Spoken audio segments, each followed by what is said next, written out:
Hey guys, I'm Rix here, and welcome back to another episode of Brickmania versus the Minifig Co.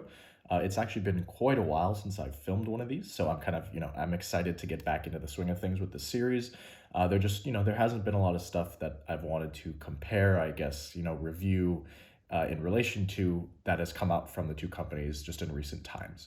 But now that, as you can see in front of you, they've come out with some figs that I think are pretty similar. I thought it was about time that I bring back this series and review something again. So let's see if I can grab a pointer. You see, I'm always missing a pointer in these videos. In all my videos, I can never find a pointer. I can never find a minifig stand, but here, I'm going to use this spear. So obviously what we're looking at is we're looking at the TMC Desert Storm U.S. Army Infantryman, and then as well, we're looking at the Brickmania Desert Storm U.S. Army Infantryman. So I think immediately what stands out at first is the fact that the Brickmania guy has this gas mask. So, I think that immediately puts this Brickmania figure just, it puts it one step ahead because this 3D printed piece is really out of this world. And it really, if I move it around so you guys can see, you might have seen it in the previous Minifig Monday episode, but it really just adds a whole amount of life to this character. Like, it seriously just gives the minifig a certain character that you can't get without that piece. Let me just fix my camera a little bit.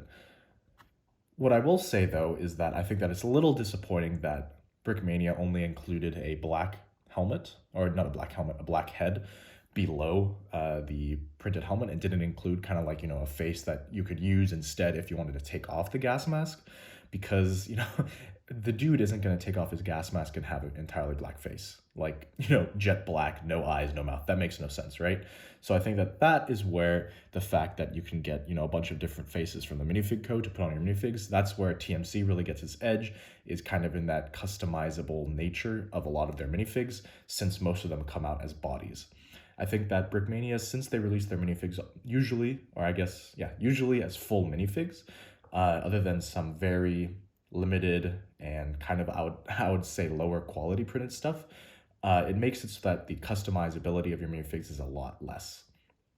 So I think if I can move my camera a little bit closer, if we look at the actual printing on the minifigs, you can see kind of a little bit difference. This green on the TMC fig is a lot more olive than the green on the Brickmania one.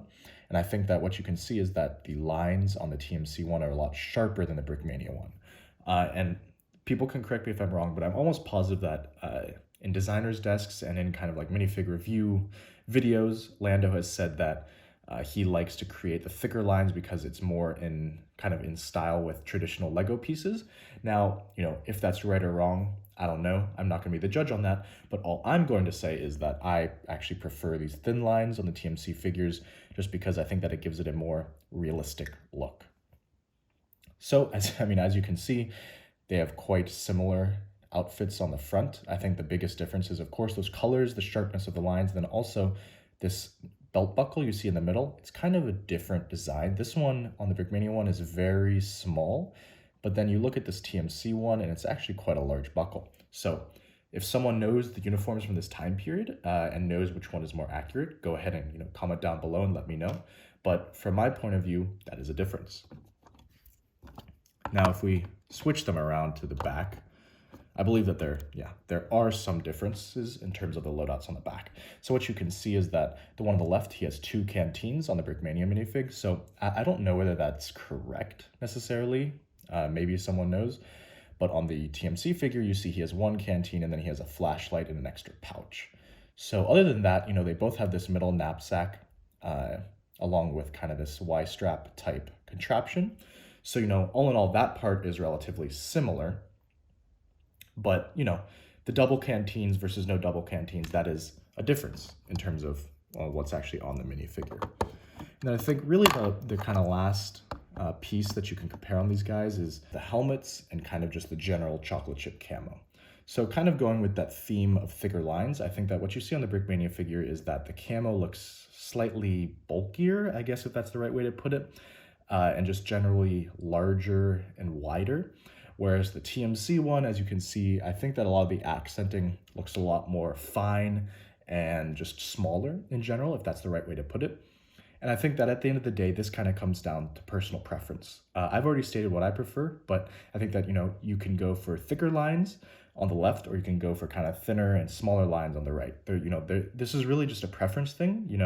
Uh, the way that you like your minifigures to look is really up to you, and it really depends on your current army composition. There's no there's no right or wrong necessarily to whether you like the thicker version or whether you like the thinner version. So, I'm kind of curious whether you guys like thicker lines or thinner lines. So if you have any kind of, I guess, opinion on this matter, you can go ahead and comment below, and I'll be sure to try and respond to you. But I think that's kind of like the final big difference between the two. I guess one small little thing is that if you look at the boots, you can see there's kind of a more, I guess, it looks like he tucked in his pants more on the Minifig Co figure versus the Brickmania one. It's almost like a more smooth transition. I actually kind of like this rough transition on the Minifig Co one because it kind of looks like, he stuffed his pants in very deep into his boots so that he would not get so much sand or other, particulate matter into it. Which might, actually have been the case considering they were fighting in quite a sandy and desert environment. But, anyways, I think that those are kind of the big differences between the two minifigures. Of course, don't take my opinion as something that's, amazing or what should be considered the only opinion on this matter. This is really just what I think from looking at the two figures, having them in hand, and just from my personal preferences. So, of course, take it all essentially with a grain of salt. But anyways, as always, like, comment, subscribe. I appreciate all the support. If you like this series, please let me know because I'll try and film more of them. I know that it's been a long time, as I said previously, since I filmed the last one of these. So if you do like it, please let me know. But anyways, guys, I'll catch you next time.